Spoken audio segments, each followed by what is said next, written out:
Patawag ka, bro. Yun nga, may sabihin sana ako sa'yo dahil nga tumawag yung ano mo, tumawag yung mama ni Amaro at saka ni MM sa akin kahapon. Mga ka-business naming minamahal, kung hindi naman po kalalabisan ay maglalambing kami sa inyo. Patuloy natin suportahan si Brother Jerry, ano po, yung MC Amaro TV.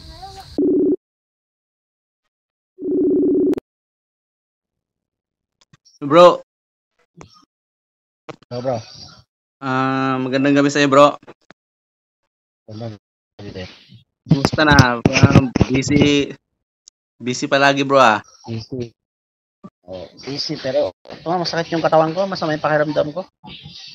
Yung ka ng gamot, Patawag ka, bro.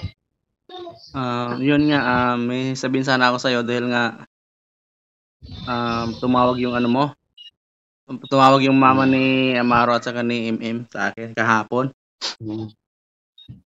Yun, pero mamaya pag-usapan natin. Congratulations, bro. Malapit ka na mag 1K, bro. Thank you, bro. Thank you. Ikaw, congrats din, bro. Naka 5K na. Mahigit 5K na yung subscriber ng channel na hawak mo. O nga, nagpapasalamat daw kay Sir Ka Business dahil sa tulong niya. Nadagdagan yung mga ano natin. So, update kay bro? Update kay Amaro. Nag-start na ba siya mag-aral? Hindi pa, bro. Yung card niya kasi hindi pa na so hindi pa na papadala dito. So sinabi ko doon sa ate niya na kung pwede i-picturean yung card niya para mai-enroll siya. Tapos may nadala kasi siyang libro. So ipapa-LBC ko na lang yon para may soli sa school.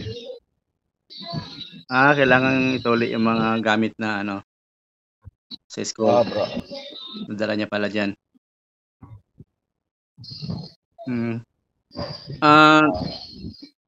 Kung nakita ko yung vlog mo kanina, bro, kayo titira doon sa bahay ni Bong? Ano lang, bro, kasi may nagbabantay na doon si Kagwang Damo, Kuya Damo. So, tsaka kung titira doon na malayo dito. So, tsaka okay naman dito kaya malayo pala dyan? Siguro hindi. Oo.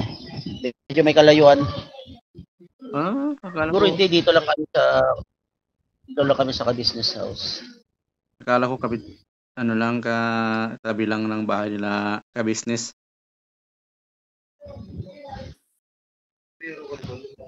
Hindi ko napansin kaya. Anong kulay?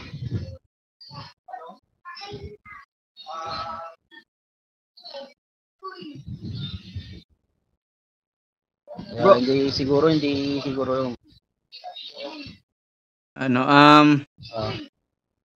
Yun nga. Okay lang ba sa'yo, i-upload ko to kasi nga yan, medyo maliwanag, bro. Nag-ano sila ng mga natin, ng update kasi lalo kay MM at saka kay Amaro. I-upload ko to, bro. Okay lang ba sa'yo? Siguro, pero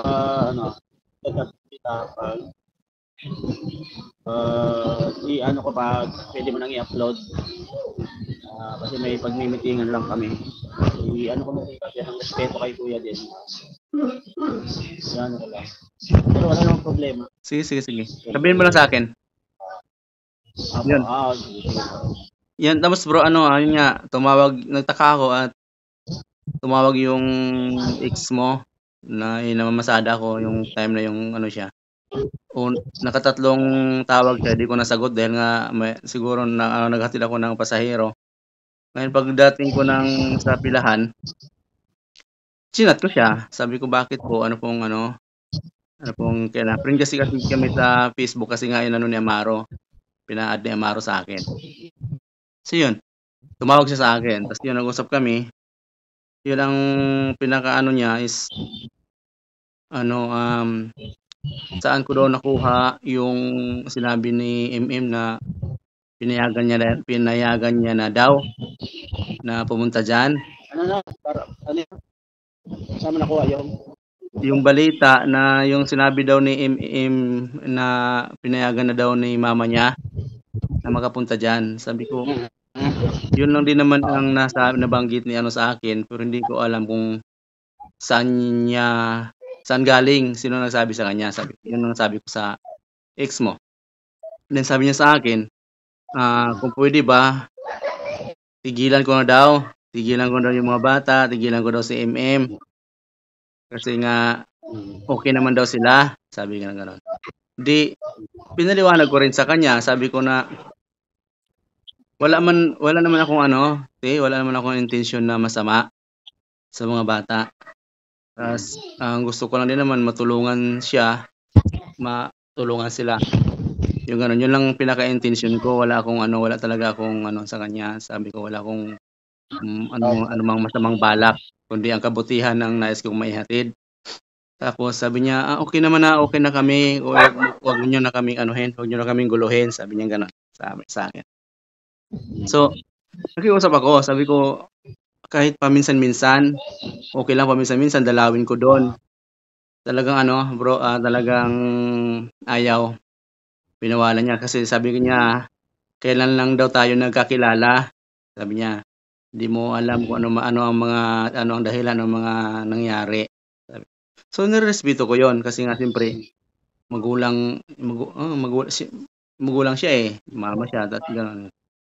Tapos nakiusap ako, sabi ko, ma'am, sige, ganito lang, kahit isang bisis na lang, kung pwede bang puntahan ko siya ngayong katapusan, may ibigay lang ako. Sabi niya, hindi, okay na, okay na kami. Sabi niya, yun ang So, nakakapanglumo lang dahil nga para sa akin naman is wala naman talaga akong intensyon na masama. Sabi ko na nga sa kanya, makita mo naman, ma'am, sa mga videos ko na wala akong sinusulsul sa bata, wala akong sinasabi. Ang ko lang, kinukumusta lang, tapos binibigyan ako anong pwedeng maibigay. Ganon. Sabi niya, basta last na yan, kuya, kasi nga nagpaano na nga ako ng sa DSWD, yung restriction yata na di pwedeng lapitan si MM. Bakit daw nakalapit pa ako nung last ko na video? Sabi ko, paalam din naman ako sa teacher nila. Kasi sabi niya nga, nagtataka ako sa teacher, sabi niya, ba't pinayagang malapitan si MM na mayroon na daw mayroon na daw nga, parang restriction yata yung tawag, no? May tawag siya doon, may term siya doon, nakalimutan ko lang. So yun, anong mo, bro? Stand mo, bro? Tanong ko lang, ano ko lang sa iyo, konsulta ko lang sa iyo kung yun nga, kung pwede pa ba akong pumunta doon or kasi siguro hindi natin nung nanay siyempre nandito niya kasi ako, bro, hindi rin kami magkaintindihan. Sabi ko, parang inaalisan niya ako ng karapatan bilang tatay. Ang mahirap sa kanya kasi masyado siyang ayoko na lang bitaw ng mga salita para magamit pa sa akin yun. Kasi siyang gulo kumbaga, ang gusto ko lang naman is bumawi sa mga bata na matagal ko silang hindi nakasama kaya sa mga nakaraan. Yun lang ang ko na hindi ko naman sa kanya sa kanya yung bata, hindi ko rin ipinagbayad. So, bakit ginagawa niya yung ganun? Bata naman ang may gusto na, diba, sumama. Hindi wala naman pumipilit sa bata. Nakita mo naman kung paano yung iyak ng bata nung umalis. So, hindi niya kasi nakikita yon, parang hindi niya isinaalang-alang yung damdamin ng bata. Ako kasi lang siyang masakit sa akin yun. Pero siguro hayaan na lang muna natin siya na kung ano yung sinasa poder niya. Mahirap naman na, di ba? Kung madami ka pa sa ganung problema, ang gusto mo lang din naman yung patuloy. Hayaan na lang muna natin sila kasi ako babalik pa lang namin dito tapos yung utak ko yung parang napotorete na naman sa mga ganyang gawin niya. Hayaan na lang muna natin siya. Sige, bro. Wala namang yung bata, yun lang naman ang may kahit saan makarating, hindi niya may alis na hindi ako nagtamo sa kanya. Meron akong mga nagawang mali sa buhay ko ng mga nakaraan, pero ang inilalaban ko dito is yung pagiging tatay ko sa mga bata. Pero para makabawi na rin kasi yung mga nalagpok ako ng mga nakarang panahon. Masyado lang siyang mataas na gusto niya papaabutin sa ibang yung ko ba sa kanya. Basta yun na lang. Sige, hayaan mo na lang siguro siya na para wala ding gulo. Sige bro, wala namang problema. Yung sabi nga sa kanya last namin maayos naman yung pag-uusap namin kasi nga siyempre nirespeto ko. Sabi ko sige po, kung yan yung desisyon nyo, susundin ko po kasi ina kayo kayo naman mas may nakarapatan, sabi ko na gano'n sa kanya. Yun. Ang sa akin lang, ang feel ako parang ako na may nagawa ba akong mali o siguro sa tingin niya, pero ang layunin ko lang naman talaga is makatulong. Alam mo naman yan, bro. Oo naman, naman yun. Alam ko din naman yung bro, so, pero kasi, di ba, yung sabi niya parang bahala ng Panginoon, bahala ng Diyos na gumawa ng paraan para sa ikabubuti natin kasi wala namang may gustong mapasama ang mga bata, wala namang gustong para sa iyo. Kaya nga ako pilit na umaahon, di ba, para sa kanila kasi tutuusin bro, hindi ko alam, hindi natin alam kung hanggang kailan, hindi natin sabi yung kung hanggang kailan ako dito sa diba? Marami na rin ako nararamdaman sa katawan kahit sa batang edad ko ating masabi. Yun, bahala na.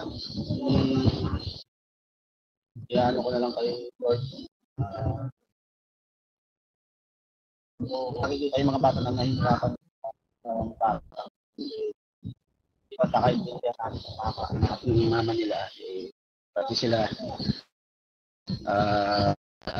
stress o Sige bro, yun lang din naman ang pinakaano ko. Gusto ko lang din ipaano sa iyo na gano'n nga na tumawag sa akin yung ex mo. At may sabi sa iyo baka magtaka ka kung hindi na ako makapunta doon. Siguro yun nga, yung masabi ko lang na para at least aware din yung mga natin, mga viewers natin na bakit di ako matagal na akong hindi pumupunta. So, kaya sa pasiguro yun bro, kilala ka naman na simulan mo na din yung sarili mong identity pangalan sa larangan na yun. Yung mga nagawa mo para sa habang nabubuhay ako tatanungin ko din kung siguro is time para naman sa sarili mo naman yun nga ang magtulong. Ipakilala nakasuporta sa atin. Sige bro, yun lang din naman at nga pala sa mga sugid namin mga solid na MC Amaro subscribers. Ko sa inyo para subscribe naman into Kagwang Istong Official. Gawin na po natin 1K yung channel ni Brother Istong, mga mga kasulid MC Amaro subscribers. Sige bro, salamat bro. chat na lang bro. Ingat kayo palagi diyan ha. Salamat, ingat din kayo. Thank you. Thank you.